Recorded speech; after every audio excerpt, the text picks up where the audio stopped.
Oke. Nah, di sini ada studi case. Ini untuk light vehicle otomotif di General Motor. Jadi, waktu yang paling lama untuk sebuah pengembangan desain vehicle development, jadi ini membuat produk baru ya, bukan produk yang sudah ada dijiplak, bukan. Jadi benar-benar produk baru yang belum ada di pasaran. Jadi cukup menyita waktu di bagian stage 1 dan stage 2. Bayangkan di stage 2, yaitu di performance development dan manufacturing and service assessment. Ini yang paling lama, sehingga makan waktu 6 tahun. Itu paling lama. Dan untuk tahap 1 sendiri, nah ketika ada prototyping, kita menggunakan sistemnya, saat itu menggunakan sistem trial and error, ketika gagal, buat lagi, gagal, buat lagi.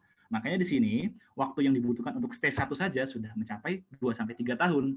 Jadi cukup lama. Nah, ditambah lagi ketika validasi, ketika ujinya gagal. Nah, jadi stage 1 akan berkaitan dengan stage 3. Ketika prototyping ini gagal, dia akan buat lagi prototyping konsepnya. Tapi ketika prototyping detailnya dibuat lagi, gagal lagi, dia akan kembali ke stage 1. Dan itu membutuhkan waktu yang cukup lama gitu loh. Nah, jika dengan menggunakan CIA, maka dari stage 1, stage 2, dan stage 3 itu bisa dikurangi dengan tanda kotak yang saya tandai. Jadi, untuk stage 1, jika performance konsepnya dilakukan proses analisa dengan CIA, maka bisa mengurangi efisiensi waktu dari 2-3 tahun menjadi 1 mencapai 2 tahun saja.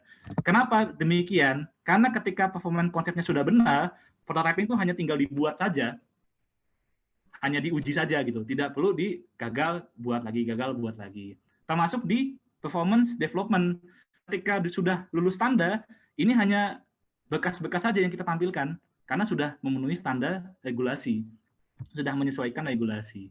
Untuk validasi juga sama, ketika tesnya sudah, simulasi sudah oke, kita hanya perlu 1 kali testing, termasuk manufacturing juga, hanya 1 kali manufacturing, karena simulasi manufacturing sudah kita lakukan sebelumnya di simulasi CAE. Jadi cukup mengurangi efisiensi, mengurangi waktu menjadi lebih efisien jika kita menggunakan CAE.